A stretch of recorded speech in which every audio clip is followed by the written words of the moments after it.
una po sa lahat, kumustahin ka po muna namin. The reason why I ask is because since yesterday, parang, di ba, nagkaroon po ng dun sa interjection ni Senator Judge Pia Cayetano, and then today, si Senator Judge Robin Padilla. Kumusta po kayo, ma'am, after po nung nangyari po mga incidents involving the two senator judges? Of course, yung mga ganong interjections, that's part of the trial. They are senator judges and they have the prerogative to raise clarificatory questions anytime they want, no? And of course, yun naman kay Senator Pia, I was able to make the necessary manifestation kanina. Hindi ko lang siya masyadong nag-gets agad kahapon because apparently she tried to limit my answer to yes or no only, and I was not given opportunity to explain. And that is why I really tried na ma-manifest kanina to put it on record. At yun na may paulit-ulit na rin sinasabi ng presiding officer during the entire presentation of NBI Director Melvin Matibag na yung affidavit ni Las Cañas ay present. Wait, this is merits. The affidavit was presented to prove only what happened in the investigation and not for anything else. So, as to whether it is notarized or hindi, it should not be an issue. But how did you feel, ma'am? Did you feel na medyo off po yun or napastos po ba kayo or nalimitahan? Paano po? I feel deprived. Deprived of the opportunity to explain, no? And that is why kanina nung tinatanong ako ni Senator Robin, I cannot answer without qualifying. Because it's hard to be confronted with a question of yes or no only. Because it's important that you give context to your yes or to your no. Okay, last question na lang po. Sabi niyo po kanina, you presented powerful witnesses kahit natatanong na po sila. So, would you say, ma'am, na nag-suffice po yung tatlo na yun kahit na winidraw na po yung naunang anim? Kumbaga, sabi niyo nga po kanina, kompleto na yung sa grave threat. So, hindi na talaga kinailangan dahil sapat na yung tatlo po na ito. That is why I said, instead of doing the direct, the prosecution finds it unnecessary to conduct the redirect examination. That is for the reason that we honestly believe kompleto na ang testimonya ng aming tatlong testigo with respect to article of threat. All right. Agatha, I think you raised your.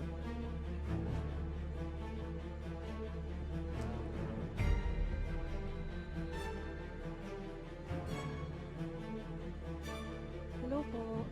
My question po pertains to what the plan is after the presiding officer said Attorney Tolosa may want to reconsider the spokesperson role nga po and have someone who's not limited to the rules of the impeachment court instead. We will bring that up with Attorney Jay Tolosa, no? And ever since naman, we are always deciding as a team, no? So we will be consulting each other as to the best action to take for Attorney Tolosa. But ultimately, of course, this will be his decision. And then may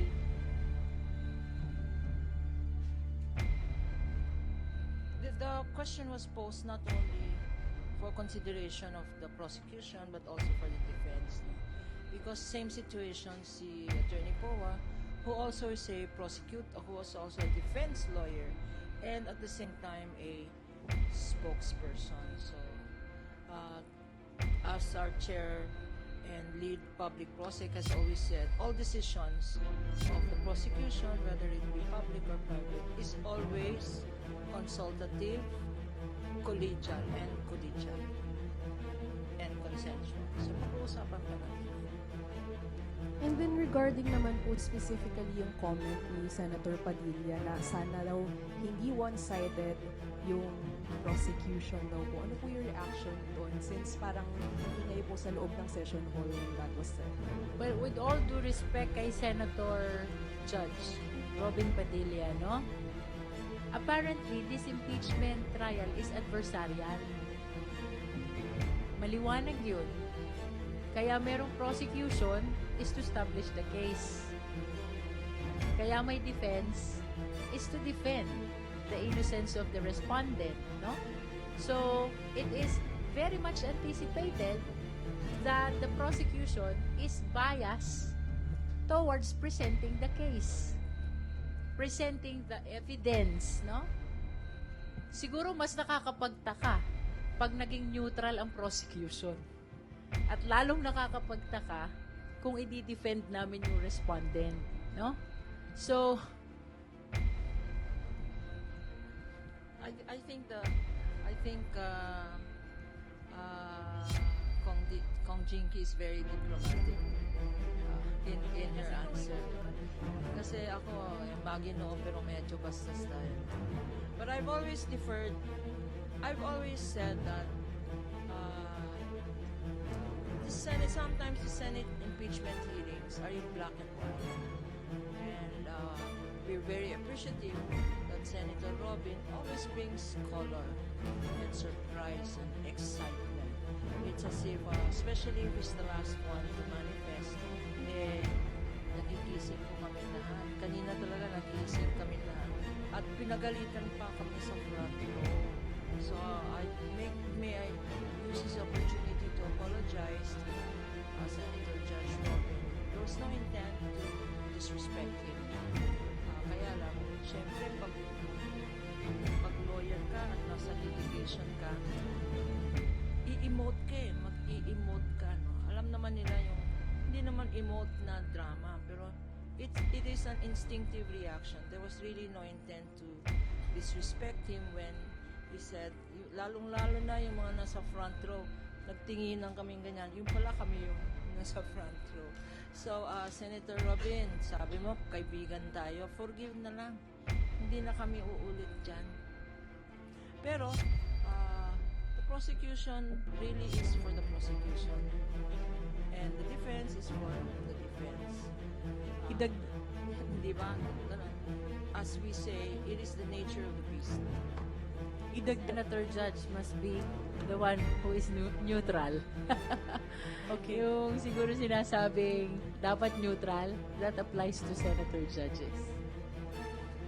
Quote dyan, talbog din siya. Talbog siya. Remind. I mean, if you're saying that to us, if you're saying it back to you, it goes back to you. The issue of bias also. We're bouncing back to the question. Back to you. That's, about this correct.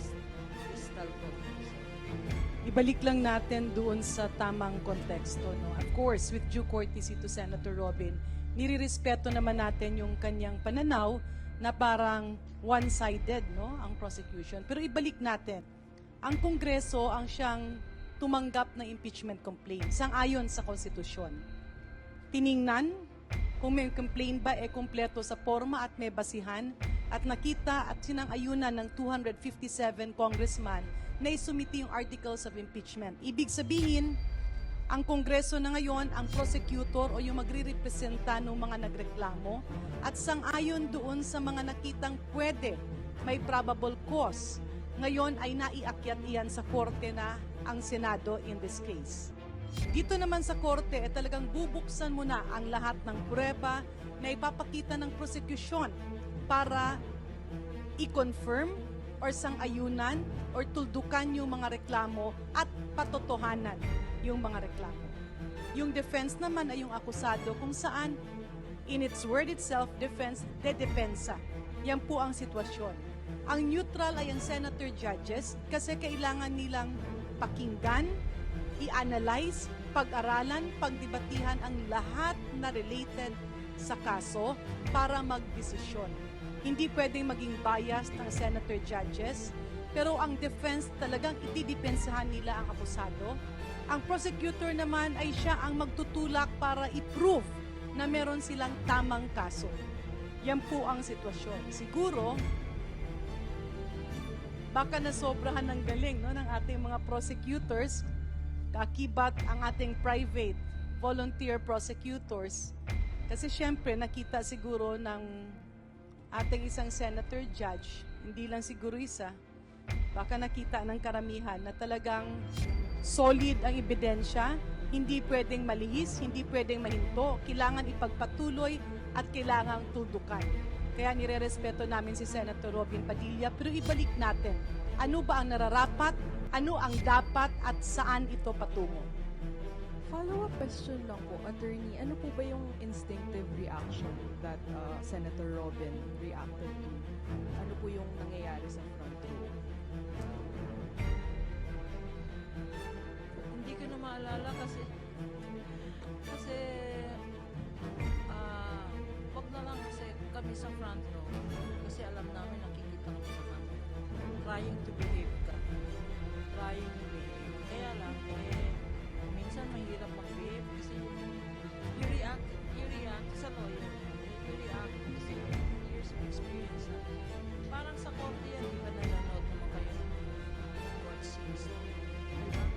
Yung mga ibang lawyers pa nga, nagpa-pound on the table. Objection, Your Honor. Kanya, nakaganyan na lang ako.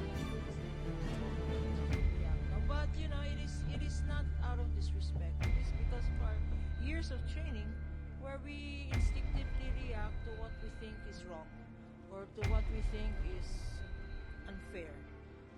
As I've said before, we cannot, unlike if it were the defense, for instance, we're prosecution, if it were the defense who made a statement, who made an unfair allegation, we can contest. Kaya lang pag senator judges, syempre hindi pwede. That is why sometimes our reaction is more visual than verbal.